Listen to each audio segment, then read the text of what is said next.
Vamos entonces a comenzar esta segunda parte, que que va va a a tener tener a tres tres ponentes. ponentes. Carmenza Hincapié,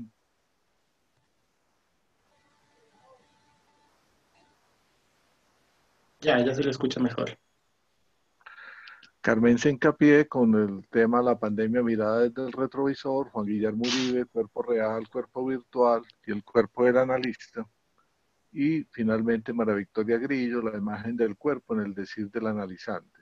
Vamos a escuchar entonces inicialmente a Carmenza Hincapié con su tema La pandemia mirada desde el retrovisor.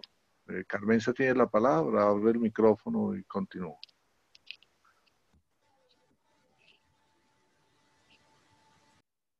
El nombre de mi trabajo hace alusión de modo directo a la pandemia que estamos viviendo, a la pandemia del COVID.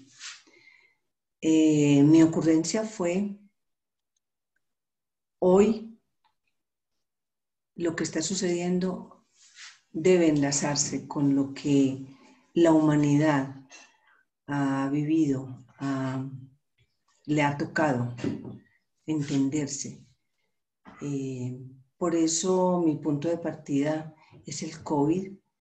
Y voy a tratar de relacionar, en primer lugar, a partir de las enseñanzas de Freud,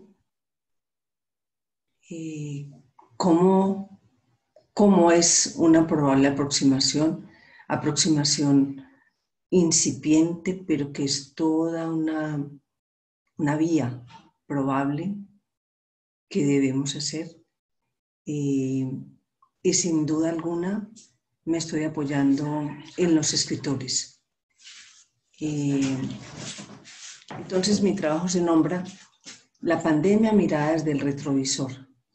El COVID, que hace serie con pestes locales o regionales vividas por la humanidad, como fue la gripe española de 1918, un real contundente para el mundo. Ya en el mundo de la ficción, en el mundo de lo simbólico, están en 1840 La peste en Londres, recreada por Edgar Allan Poe en Rey Peste, La peste en Orán, Argelia, a través de la ficción de La peste de Albert Camus del año 1947 y aún la de Daniel Defoe en el diario del año de la peste, ocurrida ciertamente en Ámsterdam en 1663. Otros eventos, como la Gran Peste de Europa en el año 1400, aprox, que no reseñé. En todas estas referencias hay un recorrido por el temor, la superstición, el asombro, la perplejidad y la muerte. Abro comillas. Freud. Ahí están los elementos, estoy hablando de el porvenir de una ilusión. Comillas. Ahí están los elementos que parecen burlarse de todo yugo humano, la tierra que tiembla y desgarra, abismando todo lo humano y a toda obra del hombre, el agua que embravecida lo anega, lo ahoga todo, el tifón que barre cuanto haya a su paso, las enfermedades que no hace mucho hemos discernido como los ataques de otros seres vivos. Llamo su atención sobre ese punto. Él habla de las enfermedades que no hace mucho hemos discernido como los ataques de otros seres vivos. Yo ubico ahí como ser vivo el germen patógeno del COVID. Por último, el doloroso enigma de la muerte, para la cual hasta ahora no se ha hallado ningún bálsamo, ni es probable que se lo descubra. Con estas violencias, la naturaleza se alza contra nosotros, grandiosa, cruel, despiadada. Así nos pone de nuevo ante los ojos nuestra endeblez y desvalimiento, de que nos creíamos salvados por el trabajo de la cultura. Eso está en la página 16. Este abismar, Freud usa la palabra abismando. Por consiguiente, yo cogí el infinitivo del verbo. Este abismar se relaciona con el asombro que encuentra el narrador en La peste de Albert Camus, cuando la peste se presenta como una realidad. Así, todo terror, toda pena y aspereza de la vida están destinados a compensarse. La vida tras la muerte que prosigue en nuestra vida terrenal, como la porción invisible del aspecto, se añade a lo visible. Lleva todo a la perfección que acaso echábamos de menos en este mundo. Cierra comillas. Estoy en la página 19 del Porvenir de una ilusión. Todo cuanto acontece en este mundo es cumplimiento de los propósitos de una inteligencia superior a nosotros que, aunque por caminos y rodeos difíciles de penetrar, todo lo guía, en definitiva, hacia el bien, o sea, hacia nuestra bienaventuranza. Está hablando sin duda pues de la ilusión de un ser protector que nos protege. Pues. Más adelante miramos algo más. Hoy la pandemia, mirada desde lo que ha pasado atrás, tanto en los planteamientos de Freud como en lo que ha ocurrido en otros eventos de pandemias, entre ellos el COVID.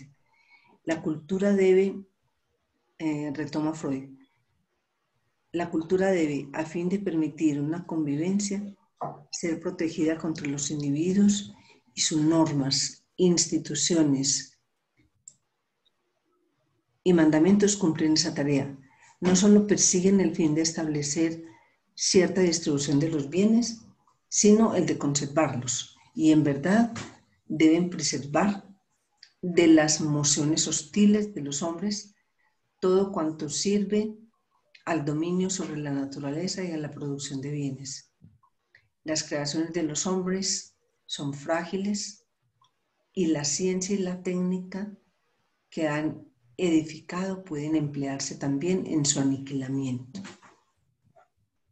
Por lo tanto, llamamos ilusión a una creencia cuando en su motivación es fuerza, sobre todo el cumplimiento de deseo, y en esto prescindimos de su nexo con la realidad efectiva, tal como la ilusión misma renuncia a sus testimonios. O sea, viene Freud dejándonos como muy bien puntuadito. ¿Por qué? Porque habla de que es una ilusión y de lo que la cultura aporta y de lo que quizá tengamos que decir, de lo que vanamente la cultura, aún así debamos aferrarnos a ella, aporta en la tentativa de dominar el mundo, de protegernos de la muerte. Entonces decíamos, los enigmas del mundo se revelan a nuestra investigación solo lentamente, perdón, decía Freud, a nuestra investigación solo lentamente. Son muchas las preguntas que la ciencia no puede responder aún, responder aún. No obstante, el trabajo científico es el único camino que puede llevarnos al conocimiento de la realidad exterior a nosotros. Tampoco es otra cosa que una ilusión esperar algo de la intuición y del abismarse en uno mismo. Apenas pueden darnos algo más que noticias de difícil interpretación sobre nuestra propia vida anímica, pero ninguna sobre las cuestiones cuya respuesta hallan fácil las doctrinas religiosas.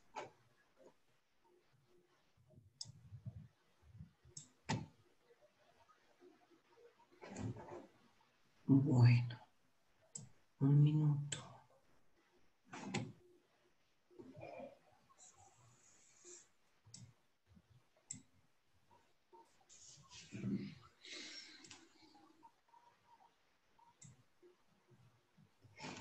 Quisiera en todo caso volver a recordar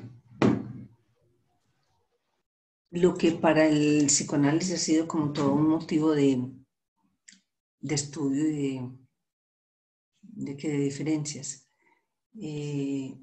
¿A qué nombra Freud peste cuando fue invitado a la Universidad Clark, creo que era en Nueva York? Porque hay como todo un asunto que Ferenczi y Jones fueron testigos de que Freud al otear, al mirar de lejos el puerto de Nueva York, dijo, no saben que lo que les traemos es la peste, o sea, estamos hablando de la peste del psicoanálisis. Pero hay quienes dicen que no hay tal.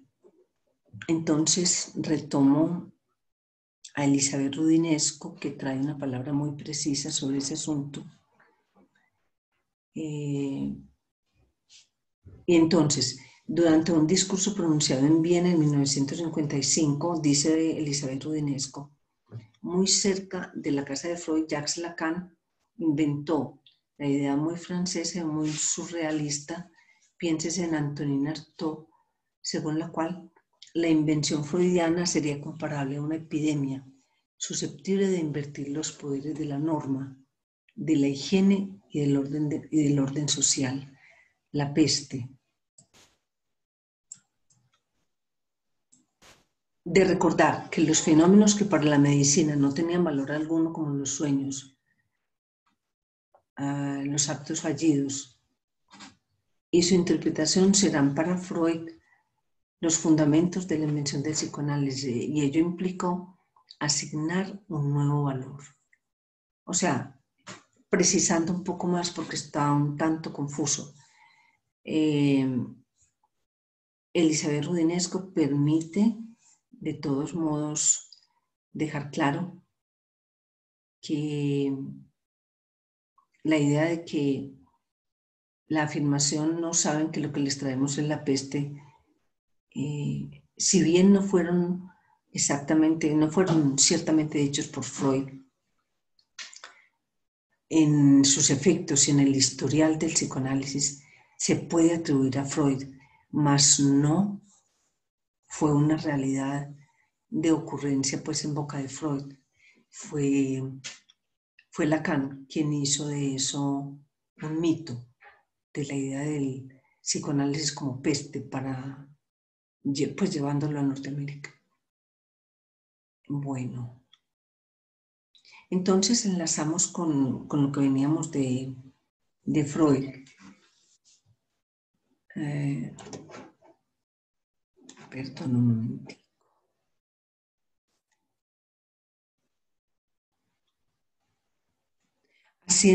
Retomando pues a Camus, haciendo una relación con la obra La peste de Camus, publicada en 1947, empezaremos por decir que es omnipresente la observación de acontecimientos que inexplicablemente van apareciendo y la lectura de los personajes de la obra proponen relatos por un narrador omnisciente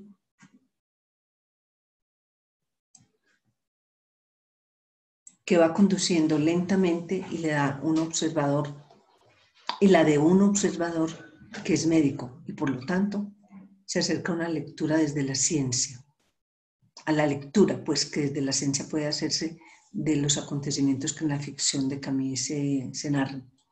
El narrador se ocupa de describir de manera amplia y detallada la vida cotidiana de los habitantes de Orán, una vida tranquila, sosegada, no hay disturbios, primer orden, y todo ello se trastoca cuando empiezan a aparecer las ratas muertas, como la que apareció en el tranvía y las que aparecieron en las escaleras de un hotel honorable. Comillas. Rata muerta en la escalera, 16 de abril. Comillas, una rata mojada que murió en la casa, cierra comillas. Comillas, ratas en los barrios más pobres. comillas, empleado de la estación llevando un cajón lleno de ratas muertas. 6.231 ratas muertas recogidas. Van 8.000 ratas muertas el 28 de abril. Se narran conversaciones entre el médico Rió y el portero del edificio donde residía el médico. Y aquel le narra dolores en el cuello. Hablamos del portero. Estamos empezando, pues ya estamos retomando lo que narra Camus de ya el encuentro con la muerte, del encuentro de los seres humanos con la muerte. Se narran conversaciones entre el médico Rió y el portero del edificio donde residía el médico. Y aquel le narra dolores en el cuello, en los brazos, dificultades para respirar. Resalto, síntomas que hoy también evocan lo que pasa con el COVID-19. Narra dolores en el cuello, en los brazos, dificultades para respirar. 38, 40 grados de temperatura, ganglios inflamados o bubones, que es como de lo que se trata la peste bubónica. Ganglios inflamados, hasta que ocurre la muerte del portero, lo cual ocasiona pánico en la población. La peste ocasiona un gran revolcón. Uso esa palabra popular porque me parece que es toda una conmoción. La peste ocasiona un gran revolcón cuando los habitantes la hacen consciente y reconocida, luego de pasar por una etapa de asombro en la cual no se reconoce a pesar de las evidencias que constituyen la realidad de las ratas muertas y de las personas que a diario fallecen. En la obra hay vacilación entre informar o no informar a la ciudadanía de la presencia de la peste. Ya empieza a nombrarse con el término peste, ya no es una enfermedad. Hay vacilación inclusive en pronunciar la palabra peste y se prefiere hablar de enfermedad, ya lo decíamos.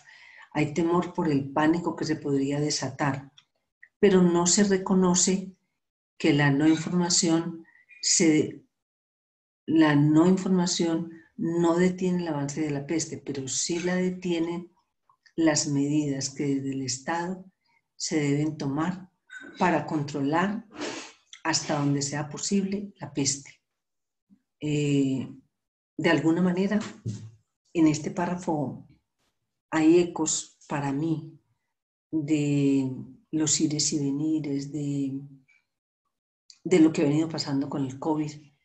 Hay todo un enredajo sobre las noticias ciertas de cuando inició el COVID en China.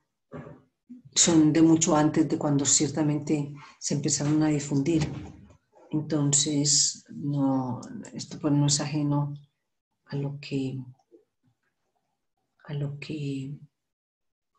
ocurre realmente hoy. En la novela La peste se perfilan posiciones diversas. Rió y Castel están de acuerdo en la caracterización, hablan de manera directa de la peste bubónica.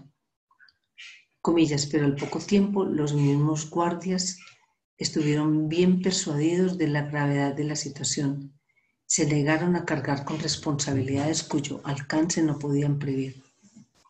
Las comunicaciones telefónicas interurbanas autorizadas al principio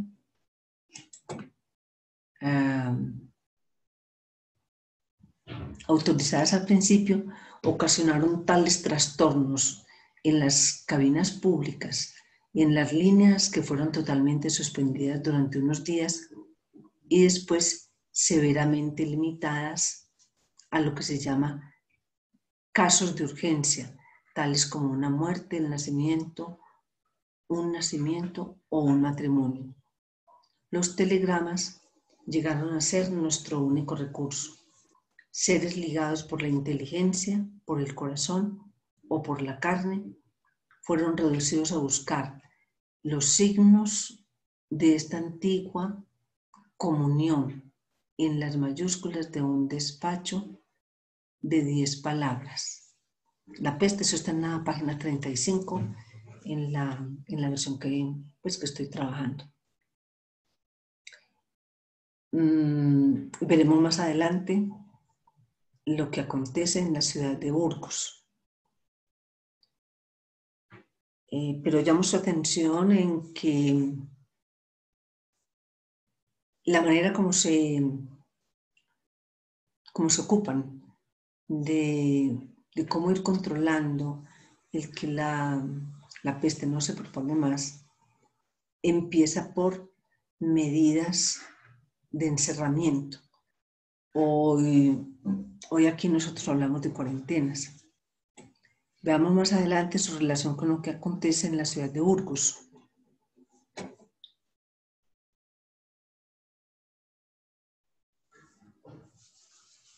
Abro comillas. Es una circular. La prefectura... No, espérate. La Junta Provincial de Salud de mi presidencia, en sesión celebrada en el día de hoy, adoptó el acuerdo siguiente. Vista la comunicación del inspector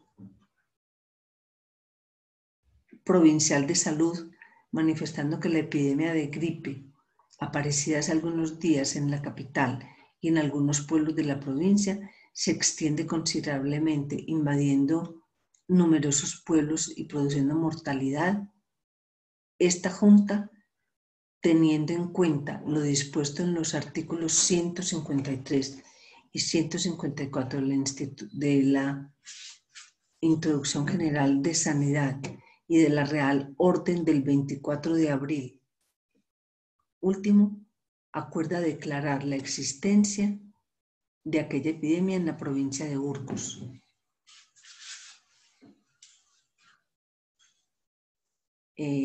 Da unas medidas muy precisas. No sé finalmente dónde las tengo, las medidas. No están ahí. Las medidas que dan, pero tiene que ver con abrir las ventanas, aire puro, aislamiento. Esto es Burgos, 4 de octubre de 1918. O sea, es un evento ocurrido en 1918.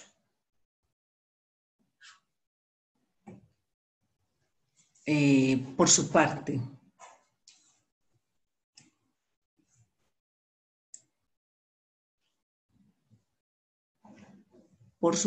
Camille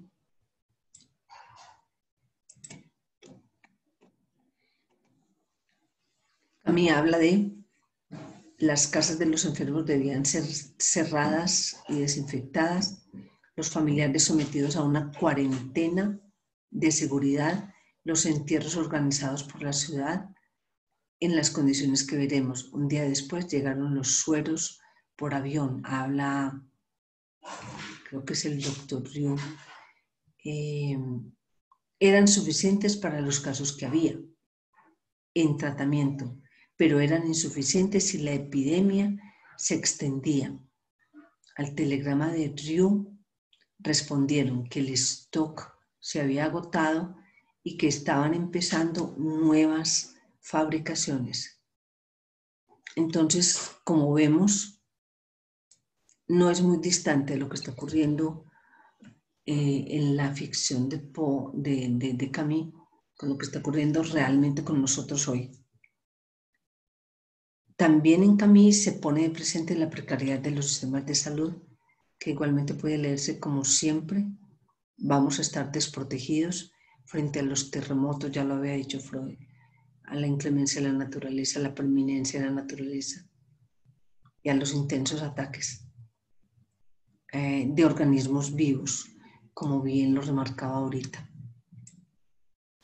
Por su parte, Edgar Allan Poe refiere en su texto Rey Peste, publicado en 1840, una peste ocurrida en Londres. De él solo voy a retomar muy poco, abro comillas, muchos años antes de que transcurriera esta historia, lo mismo que muchos años después de que hubiera transcurrido, toda Inglaterra, pero más particularmente la metrópoli, vibraba periódicamente al grito siniestro de la peste.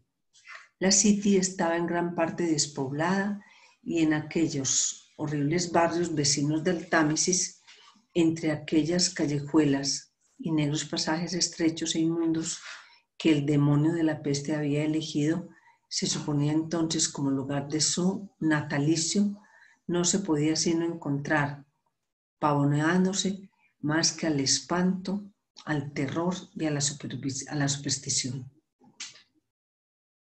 El peso de la superstición se narra con mucho énfasis. La superstición, comillas, continuó con Edgar Allan Poe, pero entre el pueblo aterrorizado muy pocas gentes atribuían aquellos hechos a la acción de manos humanas. Los espíritus y los goblins de la peste, los demonios de la fiebre, tales eran para las clases populares los verdaderos autores de la desgracia, y se contaban sin cesar unos cuentos para helar la sangre en las venas, que a la larga toda aquella masa de edificios condenados fue rodeada del terror como por un sudario, y hasta el mismo ladrón, a menudo espantado por el horror supersticioso de sus propias depreciaciones, había creado, espantado por el horror supersticioso que sus propias depreciaciones había creado, dejaba el amplio círculo del barrio maldito, lo abandonaba a las tinieblas al servicio de la peste y la muerte.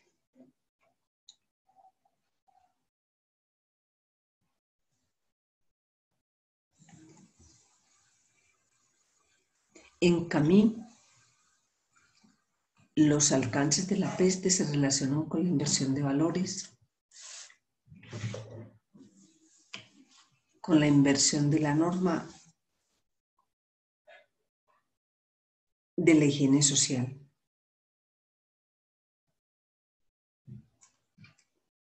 Retomando entonces, y ya para concluir, no podemos dejar de lado sentencias siempre orientadoras. El psicoanalista no debe ser inferior a su época. La pregunta constante, qué leer, cómo leer y cómo interpretar nuestro momento. El cuerpo hoy, con esta pandemia del COVID-19, que hace serie con otras vividas por la humanidad, fuerza y obliga al encuentro con la muerte. Ese encuentro unívoco e inapelable para todos. Un real que, a más de mortificar un cuerpo y de mortificar y dirigirse a los grupos humanos que conformamos, nos ubica en lo ya señalado por Freud, la endeblez de la cultura, en su afán de que por la vía de la ciencia siempre haya un rodeo y tal vez un jaque mate a la muerte. Hasta aquí mi trabajo.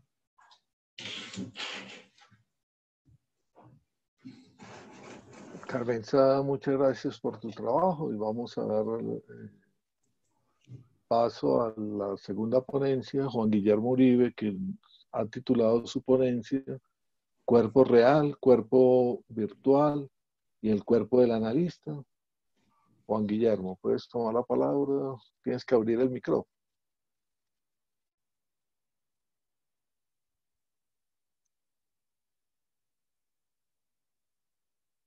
¿Listo? Espectacular. María, mucho. La hilación de la cosa. Espectacular. El título... Sí, Juan Guillermo, lo escuchamos. ¿Ya puedo hablar? Sí, señor. Juan Guillermo. Listo.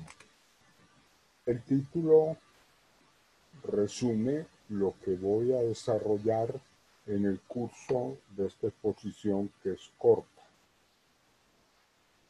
Las condiciones de una pandemia nos obligan a mantener una distancia entre los cuerpos, no abrazos, distanciamiento. El cuerpo del semejante se vuelve una potencial amenaza. Al escribir cuerpo real, cuerpo virtual, se produce una disyunción, por efecto de la cual se afecta directamente el cuerpo del analista, que es lo que nos importa, y por consiguiente el dispositivo analítico. El, entre comillas, cuerpo del analista pasa a ser una presencia de la voz y de la imagen. La presencia del analista se reduce a dos objetos destacados por Lacan, entre otros, voz y mirada.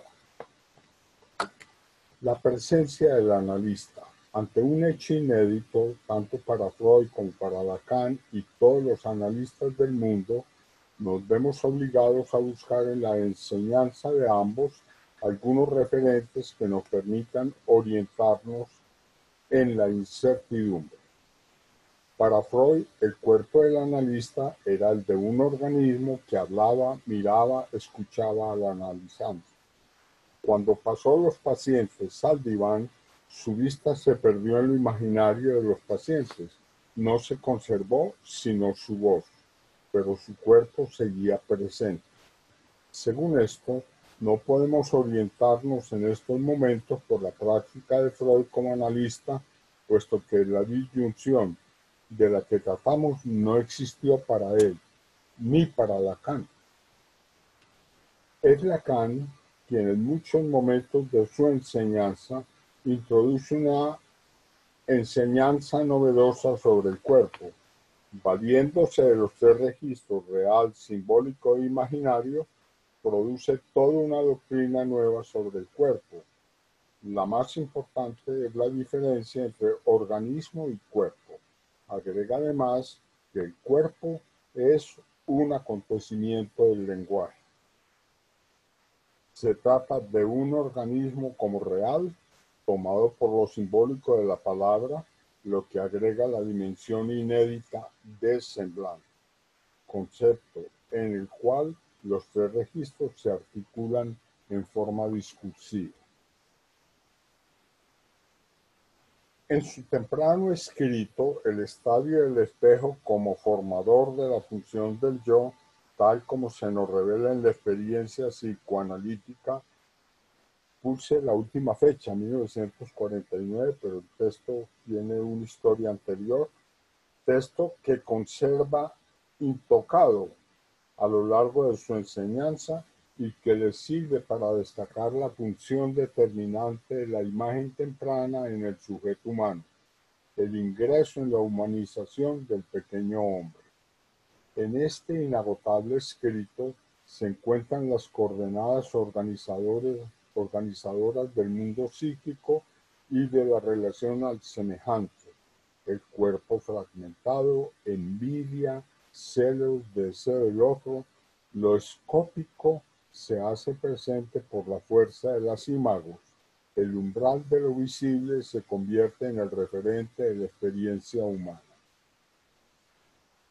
En el seminario Los cuatro conceptos fundamentales del psicoanálisis, libro 11, etcétera, del 64, Lacan aborda el problema la presencia del analista. Este es un acápite que puso Miller en la edición. En la clase 10, que lleva ese título, lo primero que comenta es que el inconsciente no puede separarse de la presencia del analista. Dice Lacan, comillas, la presencia del analista es una manifestación del inconsciente. Cierro comillas. Con esta expresión comenzamos a reconocer una separación de una presencia real. El analista es manifestación, no es el inconsciente mismo, agrega Lacan. Por esta razón, entonces, la presencia del psicoanalista, aún en la vertiente misma en que aparece la vanidad de su discurso, debe incluirse en el concepto de inconsciente. Los psicoanalistas de hoy tenemos que tomar en cuenta esta escoria en nuestras operaciones como el caput mortuum del descubrimiento del inconsciente. Ella justifica el mantenimiento dentro del análisis de una posición conflictiva necesaria para la existencia misma del análisis. Ahí termina la cita de Lacan de los 4 conceptos. Sigo con comentarios. La metáfora de la alquimia es muy rica, pues en el intento de transformar metales espurios en oro, se produce esta escoria, efecto de la operación analítica.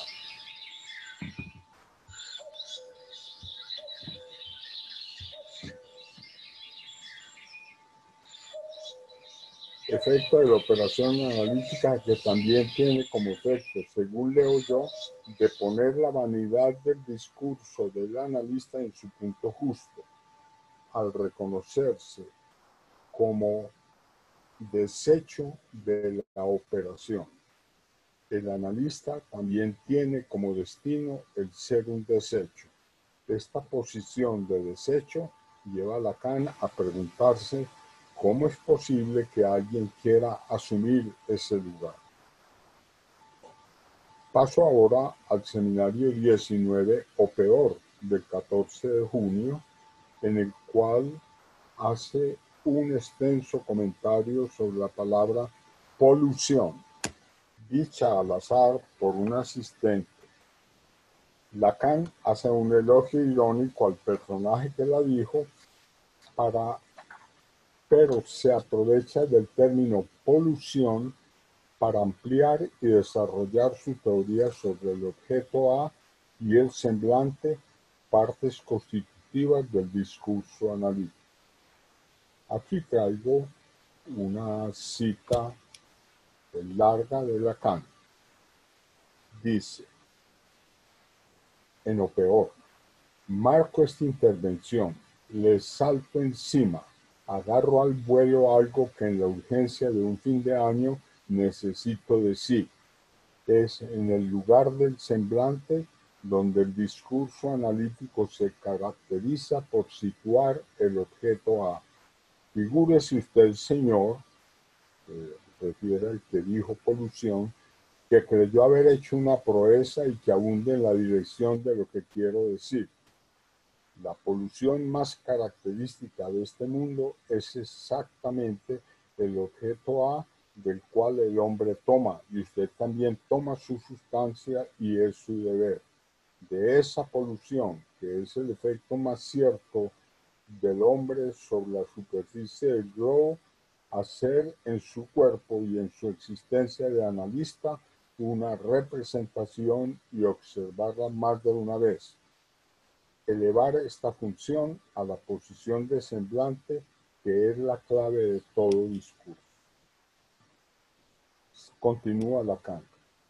Ahí aparece lo que siempre he intentado hacer sentir como la resistencia del analista a cumplir su función.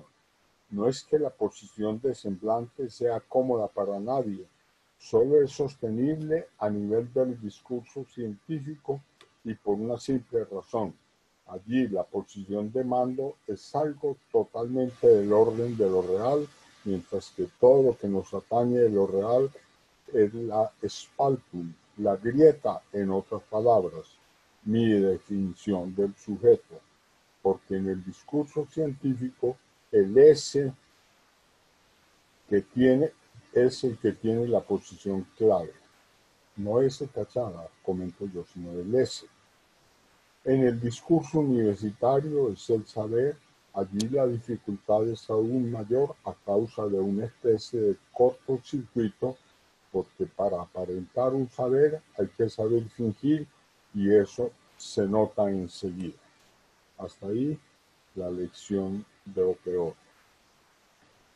En la lección 16 del mismo seminario, en junio del 72, a propósito de su encuentro con quien viene a su consulta, dice, comillas, cuando alguien viene a verme a mi consultorio por primera vez y yo escando nuestra entrada en el asunto, en algunas entrevistas preliminares, lo importante es la confrontación de los cuerpos.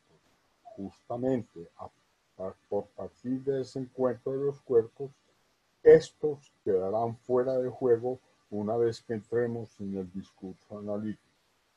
No obstante, en el nivel donde funciona el discurso, que no es el discurso analítico, se plantea la cuestión de cómo logró ese discurso atrapar los cuerpos. Hasta ahí la cita. Comentario. En el momento de esta discusión sobre el cuerpo del analista, destaco lo que dice Lacan. Por partir de ese encuentro de los cuerpos, estos quedarán fuera de juego una vez que entremos en el discurso analítico. Con estas enseñanzas parciales, podemos entender que el cuerpo, entre comillas, del analista, ya sea como desecho o como algo que queda fuera, ya que la prioridad la tiene el discurso analítico con el objeto y el semblante. El analista en posición de objeto. Dice más adelante, comillas, Lacan. Ahora bien, ¿de qué se trata en el análisis? Si me creen al respecto, tienen que pensar que según lo enuncio, si existe algo denominado discurso analítico, se debe a que el analista en cuerpo, con toda la ambigüedad motivada por este término, en francés es encore, y el traductor lo relaciona con encore, una nota del traductor. El analista instala el objeto A en el sitio del semblante. Quiero aportar, ahí termina la cita de Lacan, quiero aportar ahora una exposición de Collet Soler en su escrito Retorno a la función de la palabra en proceso de traducción por las ediciones hispanohablantes. Tomo esta cita de la intervención de la colega Beatriz Maya durante la reunión del Foro de Medellín sobre la emergencia de un real en abril 28 de este año, con el título Una analista descarida. La cita que nos aporta Beatriz nos sirve como ampliación del tema de esta exposición. Collet Soler distingue en su escrito tres formas del objeto. En el fantasma, donde el objeto no es más que imaginario, en la pulsión, en donde el objeto es objeto separado, y ella escribe, esto quiere decir separado de la forma del cuerpo, objeto oral suelto de la boca, objeto anal de la excreción, mirada distinta del ojo y la voz distinta de la fonación, pedazos insensibles, dice en Radiofonía Lacan, separados de carnes. El objeto de la pulsión externaliza el goce, es decir, tanto como que si el analista encarna el objeto en su variante pulsional, la distancia de los cuerpos no es un inconveniente e incluso una ausencia completa del cuerpo.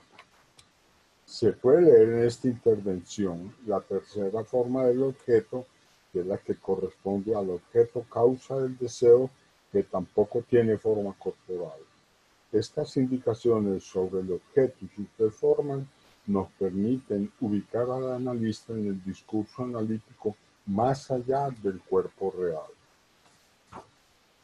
Para terminar, cuando nos ocupamos de la enseñanza de Lacan sobre el cuerpo, no es para resolver el problema inédito de la pandemia, que con su disyunción se fue el cuerpo real del analista del dispositivo, sino para indicar que Lacan mismo privilegiaba para el analista su lugar como objeto A, lo que no se anula por la pandemia. Aunque lo que reste del cuerpo sea la voz, el objeto sigue ocupando su lugar en el discurso analítico. Eso es lo que trae. Bueno, gracias Juan Guillermo por tu ponencia y vamos a dar paso entonces a la tercera ponencia de María Victoria Grillo, la imagen del cuerpo en el decir del analizante. María Victoria, puedes encender el micrófono para comenzar.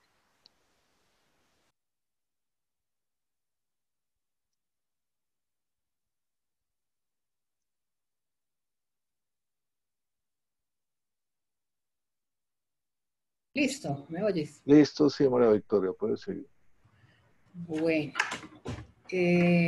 debo decir que el título fue para mí más un pretexto. Creo que me sirvió para trabajar. Entonces, el cuerpo en el decir del analizante.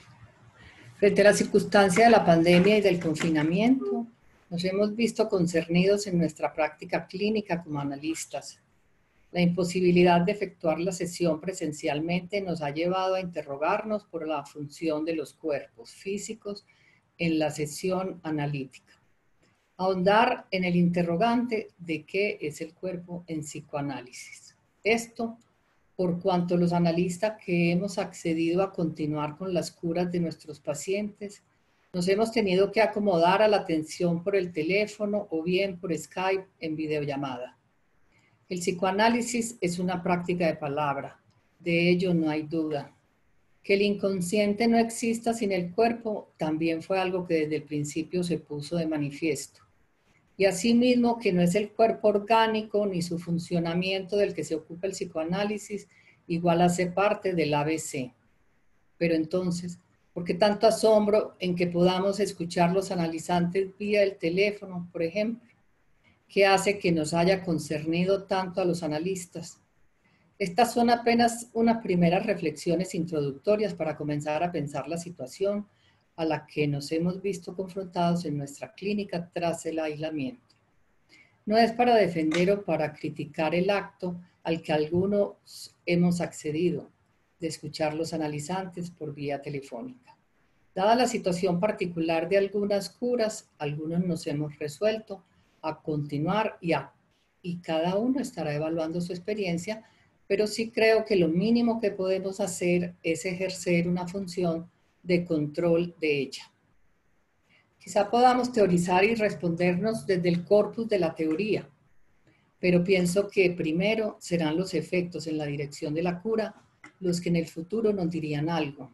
Y segundo, sabemos que nada de lo que se plantea en el psicoanálisis es universal, pues siempre debemos pensar el caso por caso, e incluso, como nos lo decía Freud, sesión por sesión, abrir cada sesión como si fuera la primera. Lacan comienza su enseñanza partiendo de su enunciado de los 3 registros, a saber, lo imaginario, lo simbólico y lo real, como el orden en el cual se despliega la palabra y el lenguaje en la experiencia psicoanalítica, siendo el registro imaginario en el cual hace sus primeros desarrollos fundamentales. En 1936 formula lo que llama el estadio del espejo como formador de la función del yo. Para dicho planteamiento se sirve de los desarrollos científicos de los etologistas que han formulado la importancia de la imagen para el desarrollo de las funciones madurativas en la paloma, el grillo peregrino, entre otros. Experimentos que se sirvieron a su vez de las investigaciones de la teoría de la Gestalt. En ese orden de ideas, Lacan va a plantear que en el niño entre los 6 y los 18 meses tiene lugar una experiencia decisiva. El niño que hasta entonces no ha logrado su maduración corporal y las funciones de su cuerpo se viven desorganizadamente, sin coordinación y sin unidad, ante la imagen del cuerpo vista en el otro semejante, se desencadena un efecto crucial. Cuando esa imagen le propicia un modelo identificatorio, procurándole una imagen de unidad de la que hasta entonces carecía. Imagen del cuerpo que en el mundo humano viene acompañada del lenguaje. Cuando, por ejemplo, frente a la imagen del cuerpo, vista frente al espejo, el otro, la madre la más de las veces, le dice, mira, ese eres tú. El efecto decisivo es que se adelanta en su desarrollo motriz al conquistar una unidad mental. Entonces lo podemos traducir en que vía lo imaginario se produce un efecto en lo real. En su conferencia en Milán en 1973 dirá: el yo es totalmente ilusorio, pero es una ilusión que aguanta y que es, hablando con propiedad, irrompible. Porque a fin de cuentas el imaginario forma parte del real. Quiero decir que, sin la referencia al imaginario, hay un montón de cosas que no funcionarían. Por ejemplo, sería demostrable que haciendo aparecer en el campo que suponemos ser el campo visual de ciertos animales de corral, un recorte que tenga el aspecto de ser las alas desplegadas de un ave de rapiña, en fin, eso alcanzaría para provocar el terror de los citados animales de corral. Es muy cierto que es presumible, no es para determinarlo sin hacer la experiencia, pero es presumible que faltaría alguna cosa a las funciones de conservación de los citados bichos. Es interesante ver que el imaginario funciona y que funciona en el real, lo que no quiere decir que uno no pueda referirse a él. La pregunta es más bien, ¿cómo es pensable que salgamos de ahí? Es decir, que al real no ha de concebírselo enteramente como imaginario. Cierra comillas. En el análisis, el discurso no es sostenido en la intersubjetividad, por lo que no es primordial el lenguaje no verbal, donde el tono y lo gestual dan la interpretación según las investigaciones actuales. En psicoanálisis tampoco es el discurso de la conciencia el que se atiende, como tampoco lo es un ejercicio de comunicación donde se trata de enviar y recibir un mensaje. Ahora, si retrocedemos en el tiempo y recordamos los inicios del psicoanálisis, nos resuena el acto que un día Freud tomó de poner a sus pacientes recostados en un diván de espaldas a él. O sea, eliminó la visión del cuerpo, la observación de los cuerpos y se dio a la escucha de la palabra de su paciente, demostrando que no era necesaria y que por el contrario parecía estorbar tanto la asociación libre del paciente como la escucha en el modo de atención flotante para el analista. Ciertamente aludió para su decisión un motivo de cansancio y fatiga, pero lo que es cierto es que su método se impuso y se quedó. Y cualquiera que haya pasado por un diván o se haya sentado en el sillón del analista sabe que esa atención a lo corporal, más que ser recomendable, es fuente de distracción y resistencia. Es decir, dejó de lado el cuerpo desde el... Habló Juan Guillermo. Es decir, dejó de lado el cuerpo desde el punto de vista médico, pero también hizo a un lado la conversación con su paciente, la plática y la empatía con el sentir del enfermo. Quizá algo de la práctica con la hipnosis ya le había demostrado que ni el cuerpo sabía de su dolor, ni el yo de su paciente era un aliado del saber, y por el contrario era más un obstáculo en el saber sobre lo inconsciente. Ello no quiere decir que el psicoanálisis sea una práctica angelical y que el cuerpo no cuente. Cuenta desde el momento en que alguien sufre un síntoma en su cuerpo y con su cuerpo va a tocar la puerta o toma el teléfono para llamar al analista. El síntoma lo sufre un cuerpo. El cuerpo es quien lo goza y es también este quien interviene en el acto. Solo que no auscultamos el cuerpo, ni lo masajeamos, ni lo curamos. Tomamos otra vía para saber sobre ello y es la palabra. Al cuerpo le sacamos las palabras, le hacemos escribir las letras escritas en su carne, porque también sabemos que la mayor parte de las veces no es el cuerpo el que está enfermo o su dolor no es intrínseco a su desarreglo, sino que es una traducción que hace la histeria y que se llama somatización. Bueno, al menos podemos decir que así concibió Freud el manejo de los afectos. Creo que pudiéramos orientar con una frase de sus últimos años y que podemos leer en su conferencia de Milán en el año 1973, dice: gozar de un cuerpo como tal es algo que parece ser la propiedad del ser hablante. Así, gozamos de un cuerpo porque hablamos. No obstante, en su conferencia llamada La Tercera, el mismo Lacan nos dice que desde el comienzo de su enseñanza dijo que el cuerpo se introduce en la economía del goce por la imagen del cuerpo. Dos tesis distintas que hacen el énfasis en puntos diferentes, pero que pudiéramos sintetizar en tres términos: goce, imagen del cuerpo, lenguaje, como tres términos que hacen al ser que llamamos humano. Pero es cierto que hay un desplazamiento entre cuerpo e imagen del cuerpo. Casi por una década Lacan se dio a hacer múltiples desarrollos sobre los modelos ópticos.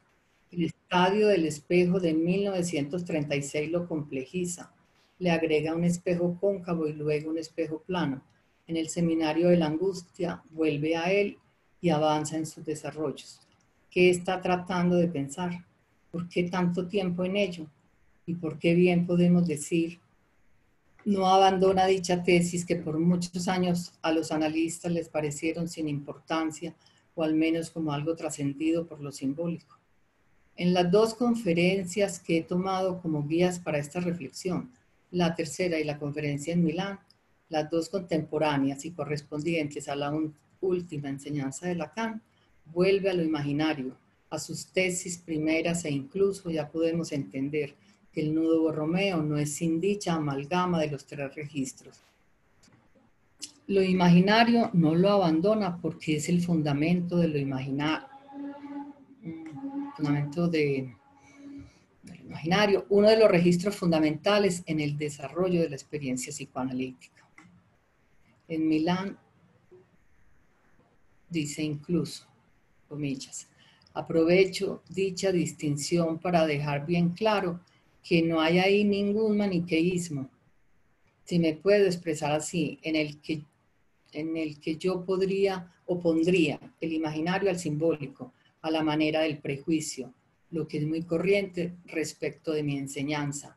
No es para nada lo mismo decir que el yo no existe que denunciar la referencia como imaginaria, sin ninguna especie de duda, considerarlo como totalmente ilusorio. Si hay algo característico de lo imaginario es la rivalidad, la competencia, los celos que se fundan en esa matriz inaugural de yo es otro, fruto de ser en la imagen del otro donde el yo del sujeto se constituye. Ahora bien, la imagen del cuerpo en la experiencia psicoanalítica no es la que un espejo real nos devuelve. Igual que en el principio, cuando se vio la imagen del semejante y asumió su unidad, el analizante se mira en los otros semejantes que hacen su historia particular. Será siempre en el otro donde algo de su ser y su deseo puede leer primero. Antes de reconocerme me veo en otro. Otro me muestra mi imagen odiada o amada, aceptada o rechazada. Pero es al igual que en el principio una imagen mental, una imagen hecha de palabras en las que el yo del sujeto puede ir constituyéndose. El problema no es que haya que pasar por ahí, pues es constitutivo, sino cómo se sale de lo imaginario para que lo real no sea meramente lo imaginario. Recordemos, nos lo dice Lacan, es interesante ver que el imaginario funciona y que funciona en el real, lo que no quiere decir que uno no pueda referirse a él. La pregunta es más bien cómo es posible, pensable que salgamos de ahí. En tanto, analistas y representantes del otro, haremos de espejo plano, simbólico para el analizante. Abro comillas. Lacan. La dificultad entonces comienza en eso, en que es difícil reducir todo lo que anda o no en la subsistencia del hombre, reducirlo a relaciones imaginarias y que la función de la contemplación está en el origen de innumerables errores. ¿Cómo sabemos que son errores? Eso es una cosa que hay que tener en cuenta para el estatuto del asunto, porque es con eso, la lengua, que se produce todo ese zafarrancho gracias al cual la dominación de la imagen no es completamente prevalente, gracias al cual se puede encarar otro modo de acceso, de acceso al real. Eso mismo es lo que buscamos, ¿no? Continúa. Justamente porque los corregimos desde otro lugar. Desde otro lugar, me parece que lo que acabo de decirles se los indica suficientemente y desde una función.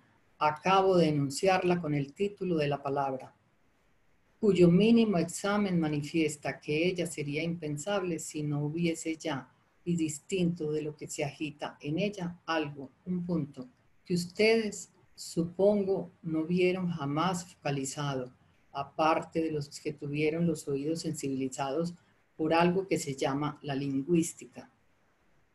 La lingüística muestra que aún el lenguaje mismo es algo que está ahí mucho antes de toda construcción individual. Cada uno de nosotros nacemos en una era en la que domina la lengua. La lengua materna está. No somos nosotros quienes la hicimos. Ella está ahí. Cierra comillas. Eso está en Conferencia de Milán. Entonces, antes incluso que la imagen del cuerpo está la lengua materna, incluso ella antes que la palabra. Es en ella que se inscribe el goce y por lo cual este goce se civiliza. Si me permiten la expresión, con lo cual quiero dar a entender que lo eleva a su efecto desarrollado, aquel por el cual el cuerpo goza de objetos. Podemos parafrasear a Lacan y entonces decir que se goza porque se habla, que gozar de un cuerpo como tal es la propiedad del ser hablante, que el inconsciente es un saber que se articula con la langue, no anudándose a él el cuerpo que allí habla, sino por lo real con que se goza.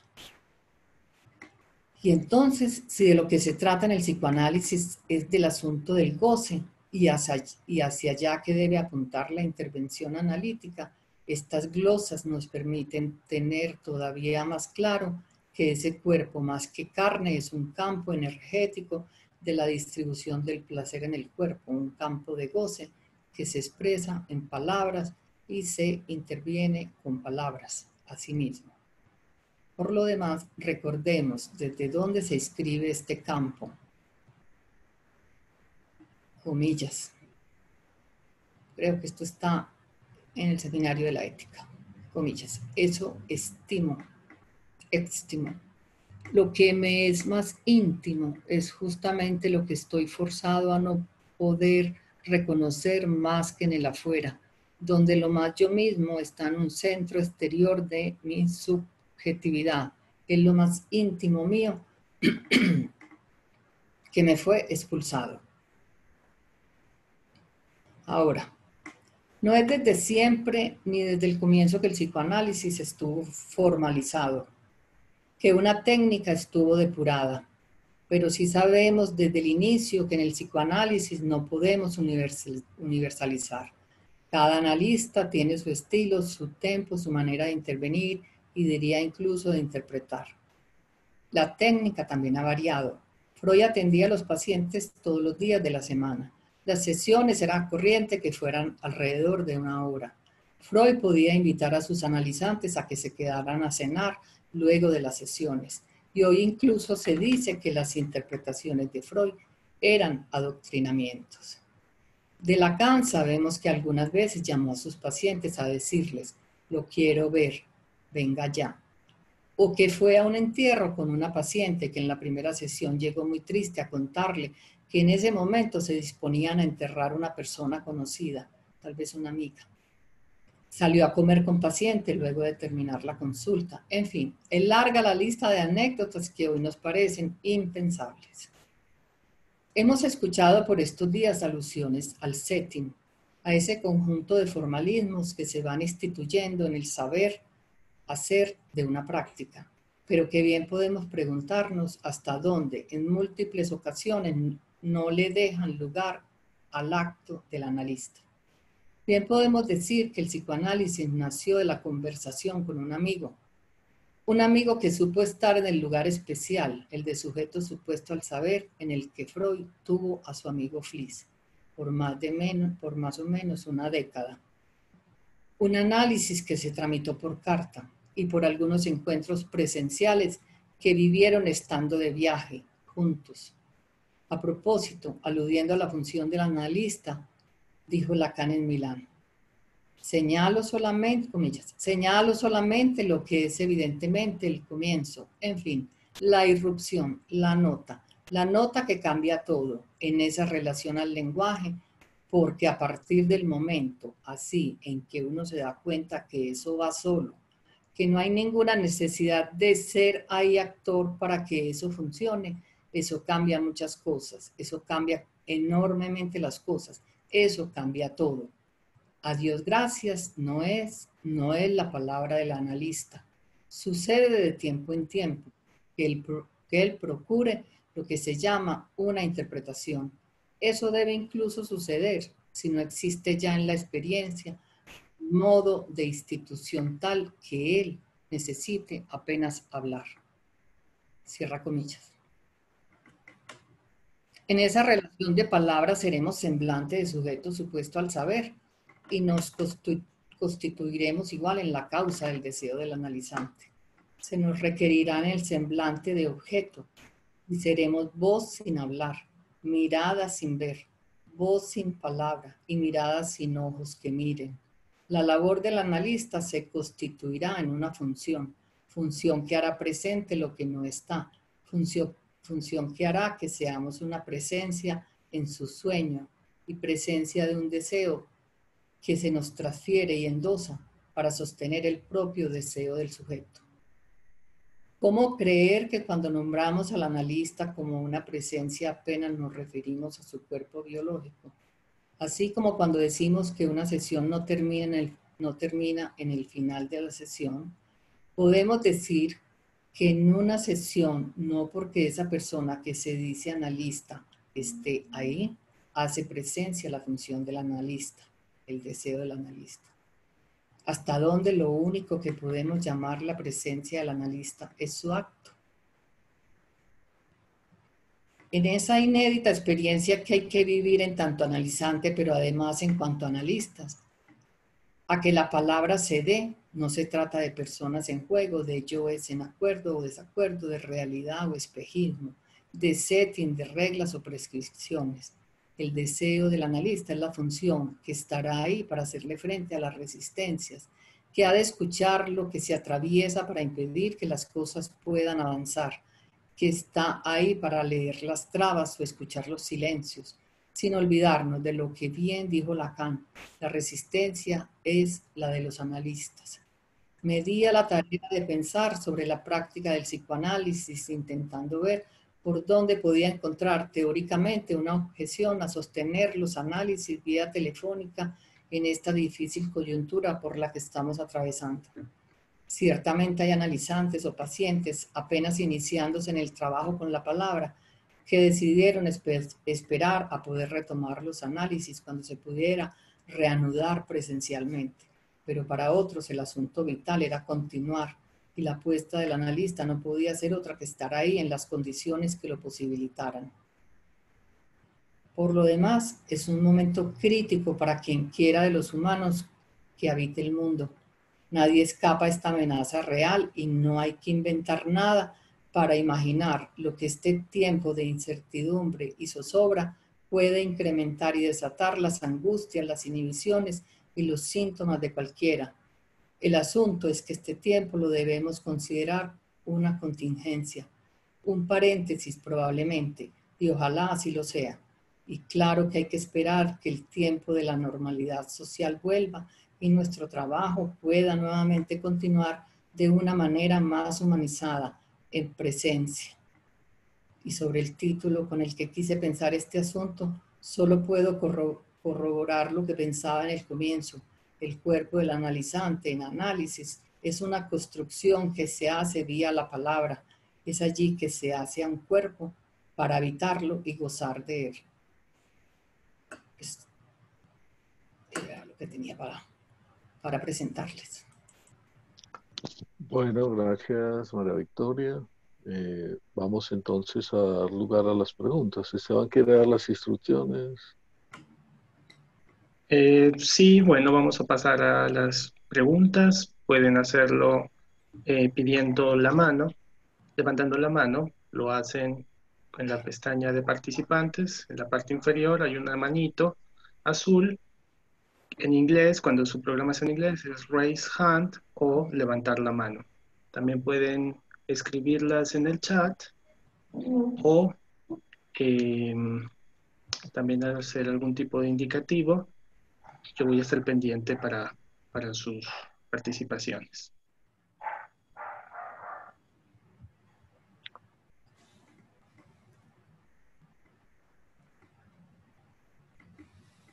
Bueno.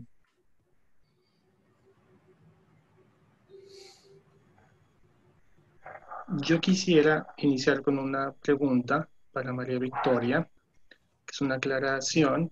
Un momento usted habló sobre el borromeo y no sé si le escuché. El borromeo no es el anudamiento de los 3 registros, o era lo que usted hacía referencia, o era que el borromeo no tiene un anudamiento de los 3 registros. Contesto ya.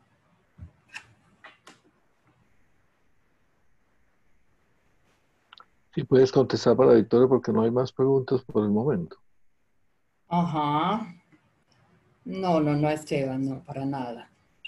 Ricardo, Victoria, ¿Qué hubo? ¿me escuchas? Momento. María Victoria.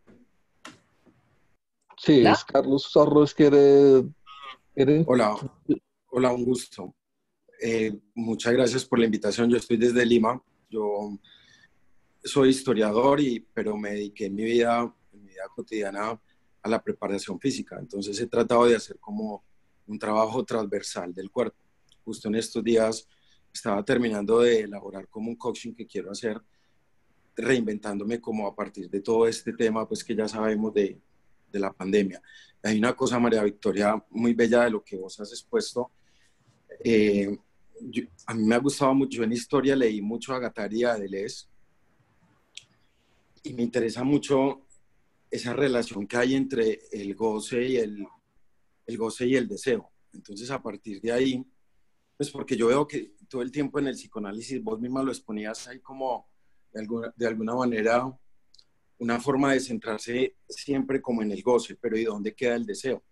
¿Y por qué te lo digo, María Victoria? Porque yo, por ejemplo, todo el tiempo en el gym, porque como te digo, yo soy historiador, pero muy particular, que soy preparador físico, a eso me dediqué, siempre estoy mirando cuál es ese deseo de las personas de hacer cuerpo, hasta dónde trascienden realmente el deseo de ser objeto y quieren ir como más allá de eso, pero yo veo que en el psicoanálisis, yo me he hecho además un análisis, ahora es que lo pienso a partir de tu ponencia, siempre se centran simplemente en el goce, pero ¿y dónde queda el deseo? Y en esta contingencia de lo virtual, ¿dónde queda el deseo? ¿Dónde queda el deseo de cuerpo? ¿Cuál es el cuerpo en medio de toda esa fragmentación de que se habla en el psicoanálisis del cuerpo? ¿Dónde queda ese deseo de hacer cuerpo? ¿O dónde está eso en la actualidad? Y a partir de esto que estamos pasando. No sé si es muy enredado. No. Ricardo. Si hay alguna otra pregunta, por favor alcen la mano azul o por favor utilicen el chat para hacerlo. Bueno, parece que no hay por ahora. Ligia Lopera acaba de levantar la mano. Ligia tiene la palabra, abre el micrófono.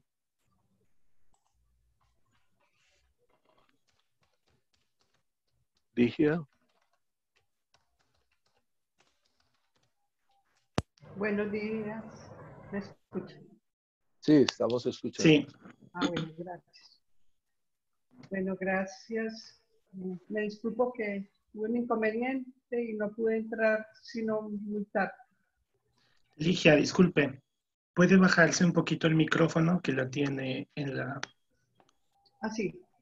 El micrófono que lo tiene en la diadema, ese micrófono se lo puede acercar un poquito a la boca más. Sí, así. Exacto, sí, gracias. Perfecto. Ahí lo escuchamos mejor. Gracias. Bueno, precisamente tuve un inconveniente y hasta tarde me pude conectar. Bueno, mi pregunta para María Victoria. ¿A qué podemos llamar dentro del campo del psicoanálisis una práctica humanizada?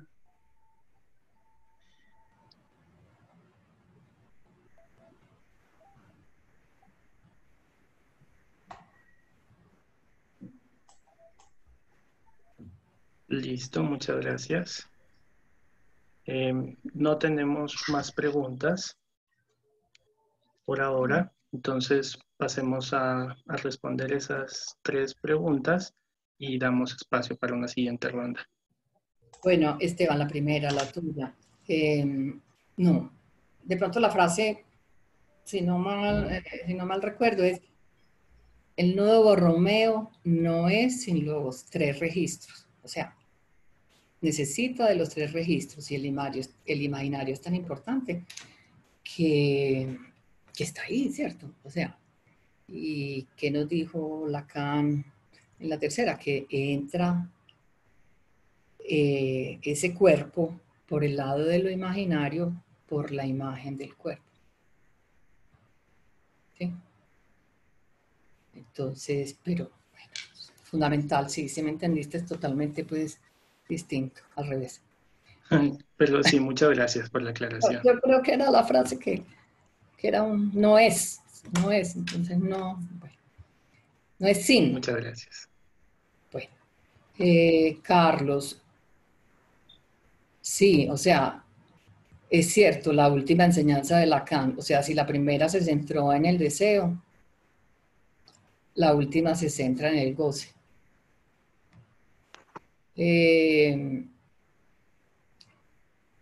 Creo que es en el seminario del deseo y su interpretación que Lacan iba a tomar los 2 términos y los va a juntar. La idea que me queda a mí es, o sea, que haya un goce al servicio del deseo. Servirnos de un goce al servicio del deseo. Pero yo creo que de todas maneras, en un análisis, el deseo siempre va a estar, ¿cierto? Y el deseo es lo que se trata, pues, de, o se realiza, digamos, el deseo se va a esclarecer, el deseo se va a desencadenar, el deseo se va a desplegar, algo del deseo va a tocar al sujeto y a encontrarlo, ¿cierto? De todas maneras, el goce, pues tenemos que tener en cuenta que el goce tiene la particularidad que no es sin sufrimiento. O sea, es un placer tan extremo que ya es sufriente. Entonces, por eso pues, el psicoanálisis se va a ocupar de eso, ¿cierto?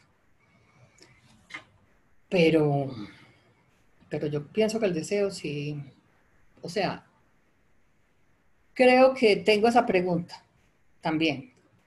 Tengo esa pregunta porque de todas maneras, en esta última enseñanza poco escuchamos del deseo en Lacan, pero a nivel de la clínica, yo diría eso. El deseo cuenta. Y es central, es vertebral en un análisis. Bueno, si no queda pues bien comprendida o si quisieras pues que ampliáramos, ya me dices. Y Ligia, pues mira,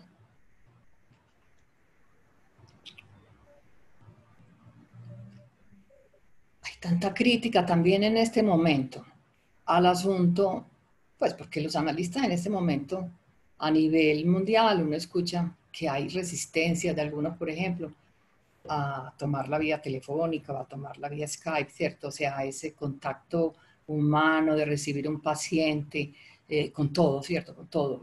Y ese cuerpo también es importante, ese cuerpo que también va a ser parte ahí, ¿sí? Ese cuerpo que vamos a sentir, igual él nos va a sentir ahí. Pues yo pienso que eso es muy humano. Eso es humano. Entonces, pues yo, aunque estoy sorprendida de la posibilidad pues de esta escucha por el teléfono, pues pienso yo que de todas maneras los pacientes entienden que es una circunstancia, que es una contingencia, que es un momento, que prefieren esto a nada. Pues yo sí creo que debemos esperar a que lleguemos y que podamos recibirnos enteros, ¿cierto? Todos, pues ahí con ese cuerpo. Entonces, en ese sentido, digo yo, más humana. No hay ningún concepto, es un calificativo que le doy como practicante de este asunto. Juan Guillermo, Carmenza, ¿tienen alguna posibilidad de intervención con la que hayan desplegado las preguntas, aunque hayan sido dirigidas a María Victoria? No, yo creo que María Victoria nos ha entregado con toda claridad las respuestas hasta donde cada uno puede, ¿no? Lo que sí quisiera como subrayar es que el hecho de que hoy nos enfrentemos a una solución, a una contingencia, en ningún momento estaríamos pensando que esa es la práctica analítica del futuro. Hoy es una práctica coyuntural, sin duda con los efectos que María Victoria misma lo ha dicho y que yo los he experimentado. O sea, los pacientes que han seguido hablando por el celular, yo siento que están en análisis. No, cuando dicen que eso es psicoterapia porque es por teléfono, no entiendo muy bien esa diferencia de psicoterapia, porque para mí psicoterapia es reponer un síntoma en un lugar donde se desencadenó. Y yo no veo eso en la consulta de los pacientes. Siguen hablando de sueños, conflictos, temores, inhibiciones, todos los efectos sociales del COVID, el tener que vivir a veces en lugares estrechos. O sea, no veo por qué pensar que un instrumento le convierta la esencia del psicoanálisis en otra cosa. No creo. Y tampoco pienso que esa es la vía del futuro. No. Volveremos a los encuentros.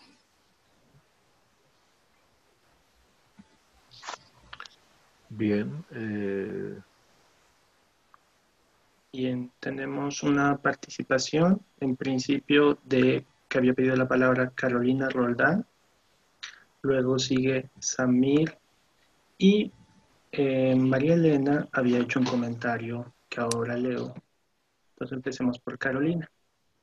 Sí, muchas gracias a María Victoria y a Juan Guillermo por las exposiciones que me pusieron a pensar mucho. A partir de una frase de María Victoria, tengo una pregunta tanto para ella como Juan Guillermo. María Victoria, tú afirmas que la presencia del analista está sostenida en su acto. Entonces, ese acto analítico, pues sabemos que es una emergencia de lo real a partir de un quiebre en lo simbólico, para definirlo de una manera muy sucinta. Entonces, lo que deduzco de las dos exposiciones es que no es necesaria la presencia física del analista para que se produzca esa emergencia de lo real que consideramos como acto analítico, por un lado. Pero con las respuestas que ustedes acaban de dar en este momento, me queda una duda porque dicen, pero esto es solamente para la contingencia, o sea, no es necesaria esa presencia, pero tomemos solo eso en la contingencia. Ya después ¿qué pasa con esa presencia? ¿Se vuelve a ser necesaria o por qué? Entonces decir que sí es posible y luego que ya cuando pase la contingencia hay algo de la presencia del analista que se haría necesario. Bueno, esa es la pregunta. Samir, ¿puedes abrir el micrófono? Quiero hacer primero como una intervención con respecto a lo que dice Carlos Torres. Tú hablas del cuerpo de Deleuze. Uno puede decir que hay una relación también muy particular en esa noción de cuerpo de Deleuze con la de cuerpo en Foucault. Y la tesis doctoral de Deleuze es una tesis sobre el cuerpo y fundamentado en la concepción de Spinoza de que es capaz un cuerpo. En esa medida, en que es capaz un cuerpo, Deleuze plantea un cuerpo como intensidad. Sí. ¿Cierto? Y lo plantea, si lo hacemos con Foucault, como práctica de subjetivación. ¿Como práctica de qué me dices? De subjetivación, ¿cierto? Okay. Digámoslo que en Foucault hay una dimensión que él llama ético-estética de la existencia, en tanto el sujeto es capaz de darse forma a sí mismo, incluyendo la dimensión del cuerpo. Entonces, lo que habría es que haber un debate interesante si esa es la noción de cuerpo en psicoanálisis. ¿Cierto? Porque inclusive esa noción de cuerpo en Foucault implica una noción de sujeto, que es el sujeto de la Epimeleia Sautú, que uno ve todo el desarrollo que Foucault hace en el texto Hermenéutica del sujeto, pues y en otros textos, ¿cierto? Por ejemplo, ¿en cuál texto me dices, por favor? Hermenéutica del sujeto. Es que no, Hermenéutica del sujeto, ok. He leído varios de él, pero ese no. Correcto. Y entonces el debate está si, digamos, corresponden las mismas nociones de cuerpo en Foucault y en Deleuze con la psicoanálisis, por lo menos en Lacan, ¿cierto? Entonces yo creo que ahí hay un asunto importante porque nos permite pensar, digamos, como ciertos límites en las definiciones. Ok. Listo. Bien. La otra porque pregunta... discúlpame, uno se encuentra unas grandes diferencias, inclusive hay unos conflictos muy fuertes entre, sobre todo Foucault y Deleuze con Freud, pero en cambio no las encuentra uno en Guattari, porque de todas maneras él profundiza más en el psicoanálisis, mucho más que Deleuze y que Foucault. De hecho, él hace psicoanálisis, Guattari sí hacía psicoanálisis. Sí, sí. Inclusive tienen textos juntos, ¿cierto? Yo conozco, sí. Lo que más conozco de Deleuze y Guattari es algo del antiedipo. Sí, sí. Sí, en ese texto fundamentalmente donde hacen una crítica a Freud que plantean el Edipo como una estructura burguesa. Que eso habría que discutirlo bien, si el Edipo es una estructura burguesa, ¿cierto? Y no es un asunto estructural. Porque lo que pasa es que Deleuze siempre trabajaba mucho sobre el capitalismo y todos los órdenes sociales siempre le importaron mucho a Deleuze, más que el sujeto como tal. Me parece a mí más en una estructura política. Sí. Ve uno a Deleuze trabajando, ¿cierto? Correcto. Por eso yo indico si es posible esa lectura del Edipo en Freud como estructura burguesa. O cuando Freud hablaba del Edipo, estaba diciendo otra cosa distinta. Ok. Eso era lo primero, pues, que me parece como es importante como para la discusión, las nociones de cuerpo en ambos campos. Perfecto. Lo segundo, con respecto a las conferencias presentadas, que me parecen que son unas conferencias muy bien estructuradas y que tocan como los conceptos centrales. Y hay una cosa que queda claro. Lo primero que queda claro es que el problema no es técnico, ¿cierto? El problema de la presencia del analista no es un problema técnico. Y ambas personas, tanto la primera conferencia como la segunda conferencia, la de María Teresa como la de Juan Guillermo, plantean la relación del discurso del analista. Y en esa relación del discurso del analista está centrado en el analista como, digamos, presencia en relación al objeto A. Esto nos envía a dos cosas, ¿cierto? Esta dimensión de presencia del objeto A nos envía a la transferencia en el sentido del amor y a la transferencia en el sentido de la pulsión. Por si el analista hace semblante de A, hay algo donde el analista en ese objeto voz, objeto mirada, tiene un lugar importante para el sujeto como tal. Es posible que en esa presencia como objeto y como mirada, donde también está, digamos, el analizante para hacerse ver y hacerse escuchar, y esto lo amarro un poco con la conferencia de Kutin. Ahí, digamos, si se hace una terapéutica a través del teléfono, pero hay un goce del paciente en hacerse mirar y lleva su cuerpo cortado, y no habla del cuerpo cortado, sino que es un cuerpo cortado en lo real, que lo lleva a ser mirado y no a ser escuchado. Son las preguntas que a mí me interrogan con respecto al ejercicio clínico. Ahora, es claro que tanto María Teresa Grillo como Juan Guillermo plantean que es un asunto contingencial, pero digamos que no es contingencial, digamos que lo tomamos. Tomamos desde el inicio un psicoanálisis telefónico. ¿Es posible desde el inicio un psicoanálisis telefónico llevarlo a un fin de análisis solamente a través del teléfono, cuando hablábamos aquí en este punto ahora de llevar un cuerpo, por ejemplo, cortado, que no pasa por la palabra y que quiere ser visto, pero no escuchado? Esos son como los interrogantes que me surgen. Bien, voy a leer un comentario que hace María Elena Giraldo en el chat. Dice, a manera de comentario, Freud, en consideración de actualidad sobre la guerra, va a referirse a dos factores de miseria psíquica. 1. La queja de los combatientes. 2. La decepción de la guerra, que provoca cambios en la actitud espiritual ante la muerte. Pregunta, en esta pandemia, ¿cómo estará cambiando esa percepción espiritual de la muerte? Freud va a decir, si quieres soportar la vida, prepárate para la muerte. Entonces, pasemos a que los ponentes puedan responder estas intervenciones. Pues, quiero empezar a responderle a Carolina. De pronto Juan Guillermo puede también continuar ahorita.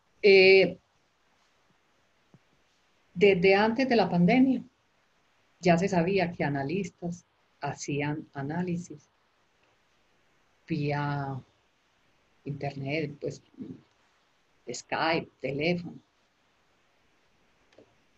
y defendían la práctica, ¿cierto? Muchos apenas nos estamos confrontando con ese asunto. Pienso yo pues que por eso para muchos es el momento de pensar. El acto caro como el acto del analista. Yo les leía unas citas de Lacan en la conferencia de Milán, o sea, instalado el sujeto supuesto saber. Es muy poco lo que tiene que hacer el analista, o sea, eso goza, eso habla solo, eso, bueno, hay un acto de sostener eso y no vamos a creer pues que se está ahí, es precisamente por estar ahí el analista, ¿cierto? Por sostener esa función.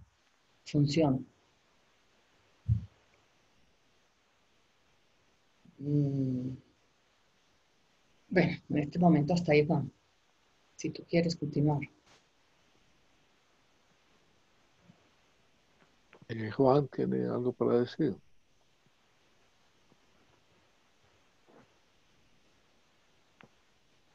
Sí, quiero responder, me parece, a la intervención de Samir, y es que el recurso hoy a la informática no es por una contingencia, sino que la contingencia nos llevó a preguntarnos qué es la presencia del analista y buscar en los textos de Lacan, y Lacan es explícito en decir el psicoanalista es una función del inconsciente y el psicoanalista está en el lugar del objeto. O sea, eso independientemente de la contingencia, pero la contingencia nos ha llevado a revisar los textos. Entonces, de un lado. Ahora, por ejemplo, cuando preguntaba Samir sobre el asunto, si una chica muestra cómo mostrar sus cutting, sus cortadas por teléfono, yo creo que hay límites, evidentemente. Por ejemplo, en el trabajo con los niños es evidente, con algunas excepciones, que un niño debe ser alguien que uno como analista toca. O sea, a un niño hay que limpiarlo a veces el popó, a veces trae el tetero, otras veces se vomita, en fin, lo que es un niño. Y eso pues por cámara no va a funcionar, aunque tengo la experiencia próxima de mi esposa que está atendiendo por teléfono a petición de los niños, 2 niños. Uno que está en proceso terminal y el niño quiere hablar con ella en un proceso terminal de cáncer, y otra una niña en un conflicto de pareja, y son demandas que han hecho los niños.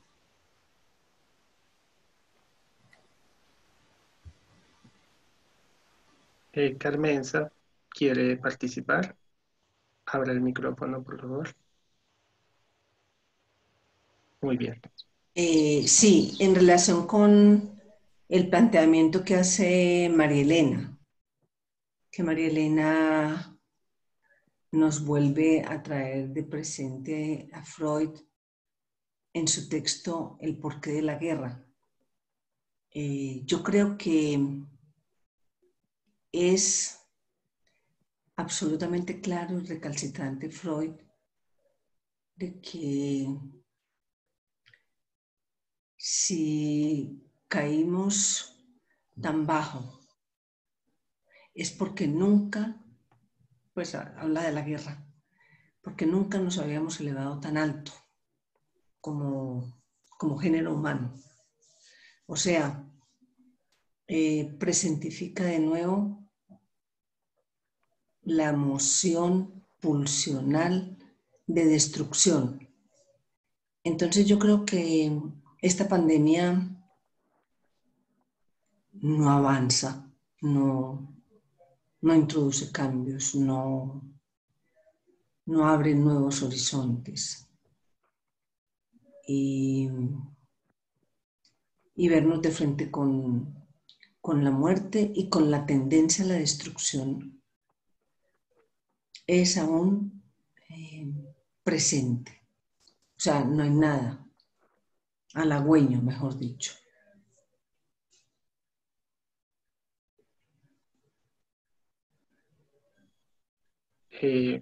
Julio pide la palabra. Sigue.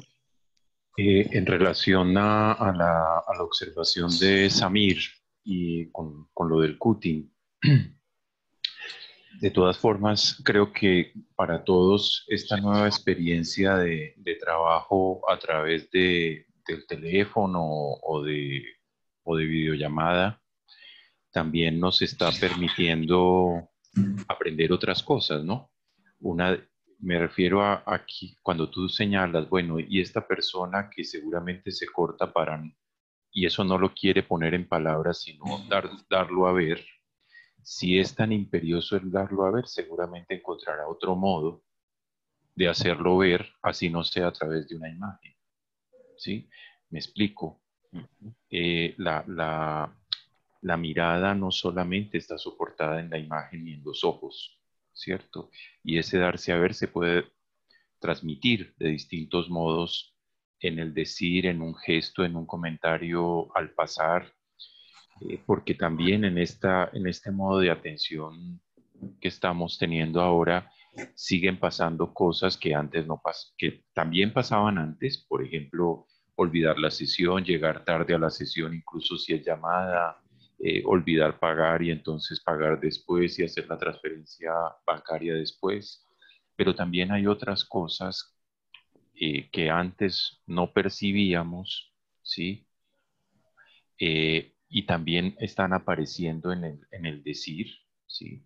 Este asunto de, por ejemplo, en mi casa no tengo intimidad, o me tuve que encerrar en el baño para poder hablar, o tuve que salir a pasear el perro y para poder tener la sesión, o subir a la azotea, o bajar al garaje, etcétera.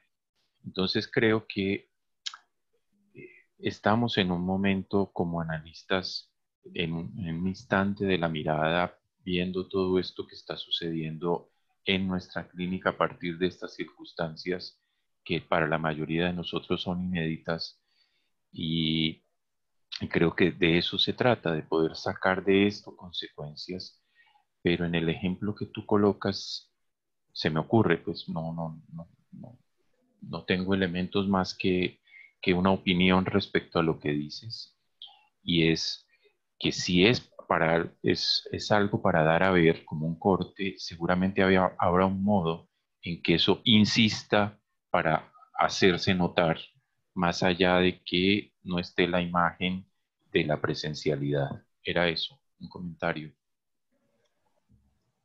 Muy bien.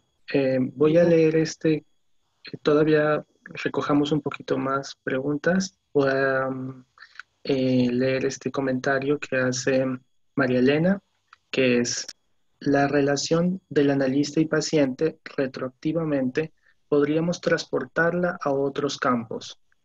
Las radionovelas, voz; televisión, voz y mirada; computador, voz y mirada; por último, escritor y lector.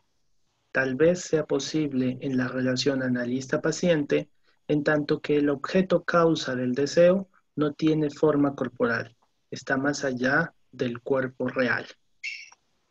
Luego tenemos una participación de Javier Sarmiento. Bueno, buenos días, agradecerle. Si quieres, por favor, abre el video. Ok.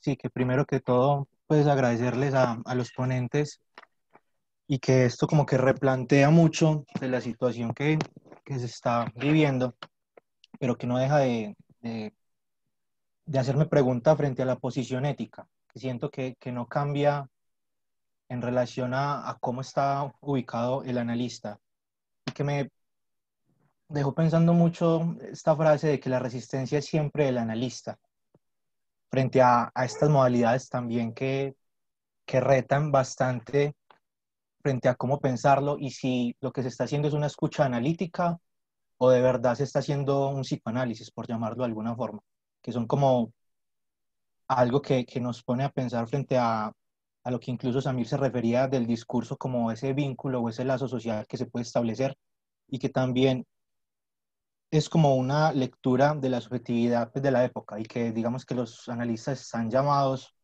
de una forma u otra a responder a esos nuevos síntomas o a esos nuevos goces que aparecen o que aparecen de otra forma.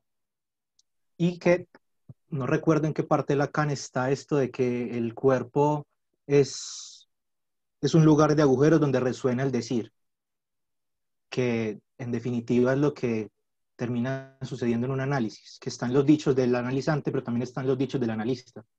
Entonces, en definitiva es esa construcción de un cuerpo por medio de lo simbólico que se siente tocado, o sea, que ese cuerpo es tocado por esos dichos, y que siento que la distancia física no impide que el cuerpo sea tocado por el analista. Muy bien, vamos a seguir con Laura Isabel López Medina. Hola, buenos días a todos y todas. También agradecerle a los conferencistas y pues a quienes están sirviendo de voceros para dar la voz. Yo quería como más hacer un comentario que una pregunta, porque igual tengo como 1.000.000 de preguntas, pero creo que también consiste en eso, estos encuentros, en ampliar las preguntas. Yo trabajo en un colegio público y la queja constante de los niños, incluso pues su demanda, es vernos a través de videos o vernos a través de videollamadas, los que tienen el acceso y la disponibilidad. Yo estoy en la ciudad de Armenia, trabajo en un colegio de un municipio muy pequeño que se llama Barcelona. Y eso, el interrogante de las dos últimas conferencias, aunque recogen todas las conferencias, me resuena mucho porque me parecería muy triste que en vez de avanzar nos retrocedamos cuando la pandemia acabe, ¿sí? Y la posibilidad de apertura a generar nuevas prácticas de análisis que no significan ser únicas, pero sí posibles o probables en relación a otras, digamos, situaciones particulares, singulares de las personas que buscan analistas que no están en su ciudad, por ejemplo, me parecería triste. Entonces me gusta el interrogante que marca y que se deja ahí como patinando, de poder hacer análisis de estas otras formas sin que se desacredite su manera de. Y a modo personal, busqué mucho tiempo una maestría o doctorado en psicoanálisis a distancia, porque no puedo moverme de mi ciudad, y no la encontraba. Pregunté, de hecho, pues escribí muchas cartas manifestando mi situación, y siempre me dijeron que no, y justo la semana pasada vi una que sí, que ya sí, precisamente por la pandemia. Entonces estaba yo muy contenta de que esto deje esa apertura, ¿sí? Y me parecería supremamente frustrante de que se cierre porque solamente era una contingencia. Eso es todo. Muchas gracias. Muy bien, vamos a seguir con Beatriz Maya. Bueno, yo voy a hacer un comentario partiendo de afirmaciones que he escuchado a lo largo de la mañana. Una es que la presencia del analista es a partir de hacer semblante de objeto A. No escuché que se dijera que fuera objeto, sino semblante de objeto A.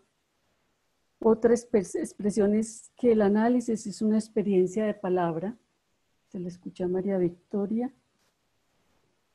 En los comentarios me escuché algo sobre la interpretación y creo que a partir de todo lo que he oído, se puede deducir que el cuerpo en análisis es el referido vía la palabra, el referido vía la palabra del paciente. Entonces, teniendo en cuenta esto, yo me preguntaba qué es lo que se interpreta en el análisis, que es como lo que correspondería al analista. ¿Se interpreta lo que viene vía la palabra o se interpreta lo que viene, lo que se muestra? Porque si se interpreta lo que se muestra, entonces yo me pregunto en qué nos diferenciamos de otras prácticas. Pues porque todo el tiempo estamos diciendo la diferencia entre el psicoanálisis y otras disciplinas, es que el psicoanálisis toma al pie de la letra la palabra del paciente. Y por vía la palabra del paciente, pues el cuerpo que es referido en esa palabra, no al cuerpo que la pronuncia, sino el cuerpo que es referido en esa palabra.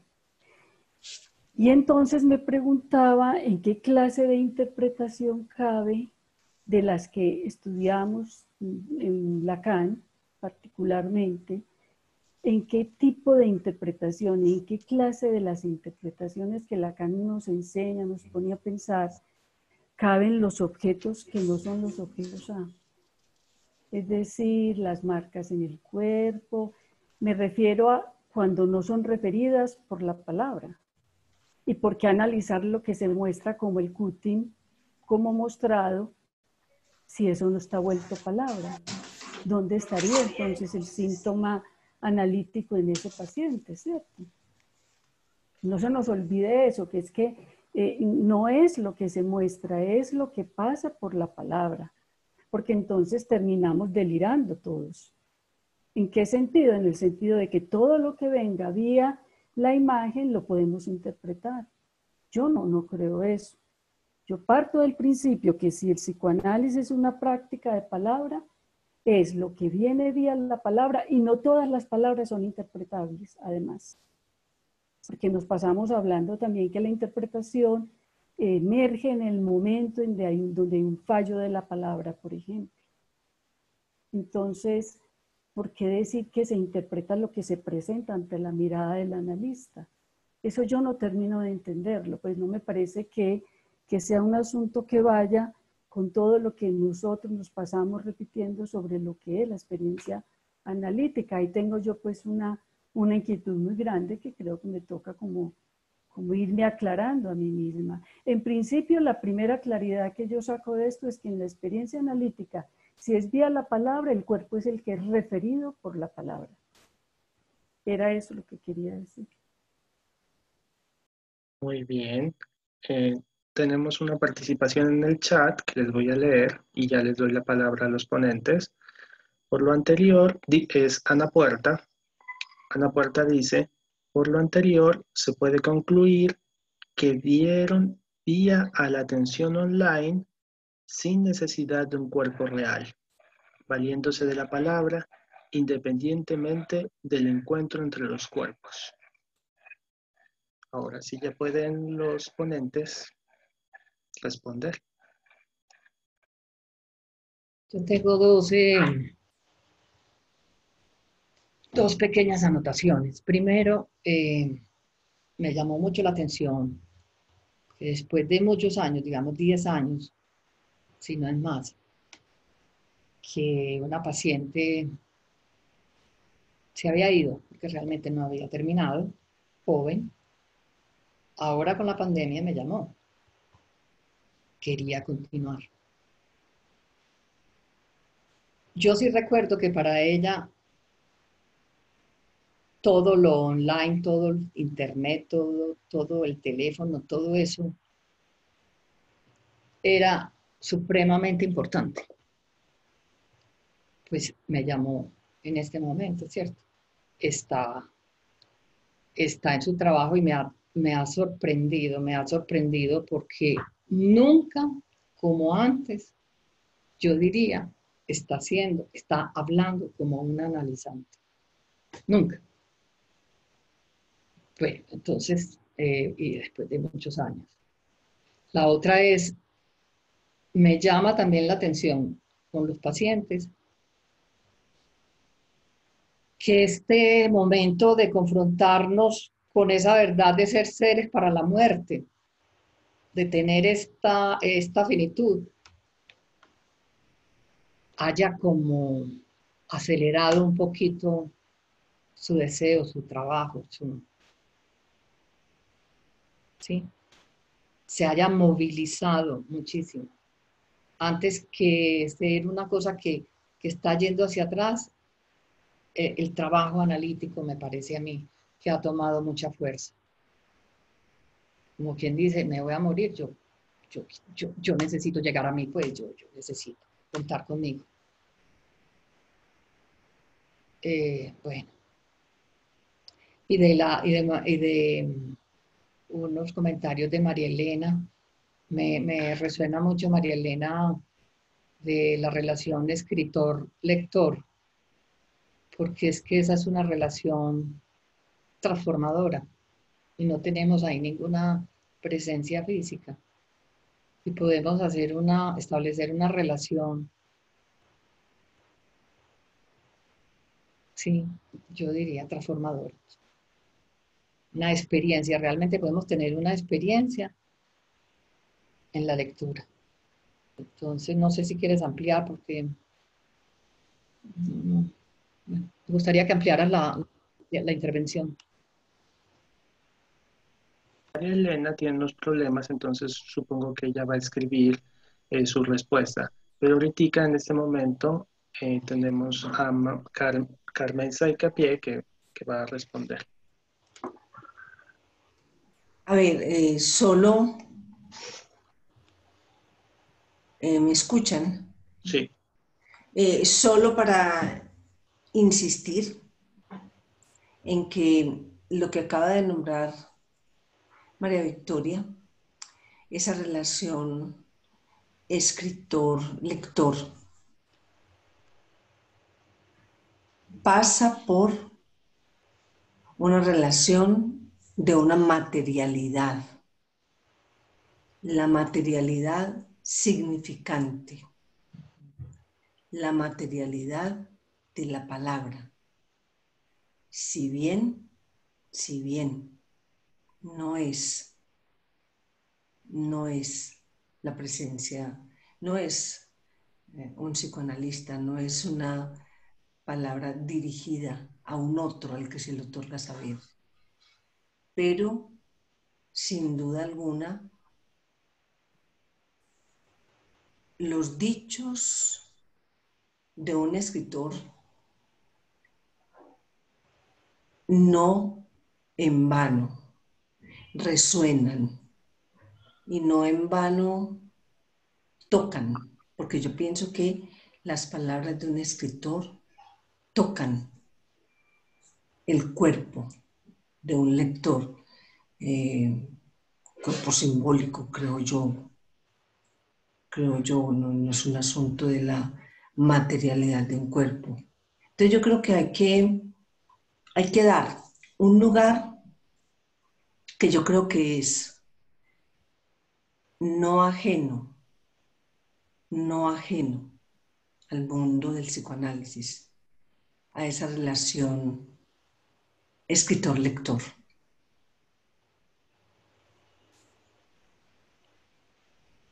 Muy bien, muchas gracias. Juan Guillermo, ¿quisiera participar? No, voy a decir simplemente que la experiencia del lector nos muestra que uno cuando aborda un libro ya tiene una referencia al tema o al autor. Correcto. Y cuando Freud dice que los poetas se nos anticiparon, está reconociendo los efectos de la palabra poética en algo.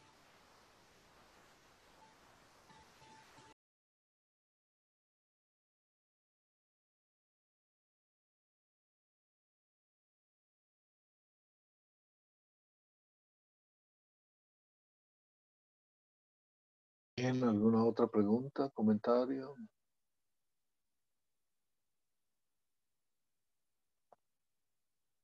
Si no, agradecerles e invitarlos entonces a las próximas actividades de la Asociación Foro del Campo Lacaniano de Medellín. Agradecerle a las personas que hicieron su donación a nuestra cuenta de Bancolombia. Agradecer la presencia de personas que vienen de distintas partes, no solamente de Medellín, sino que se conectan, como vimos, de Lima y otras partes del mundo. Y esperando que sigan entonces en las discusiones y actividades. Seguramente toda esta cuestión es más bien un momento de ver, un instante de comprender, etcétera.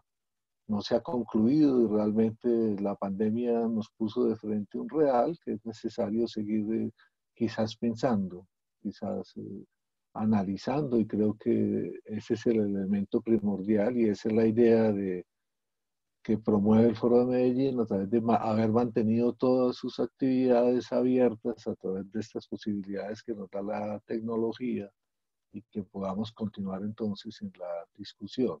Muchas gracias a los ponentes, a todas las personas que participaron con sus preguntas, etcétera. Y como les digo, los esperamos en próximas actividades. Las personas que estuvieron inscritas pues recibirán el link de la grabación de la jornada de hoy para que puedan nuevamente como repasar todo lo que aquí pasó.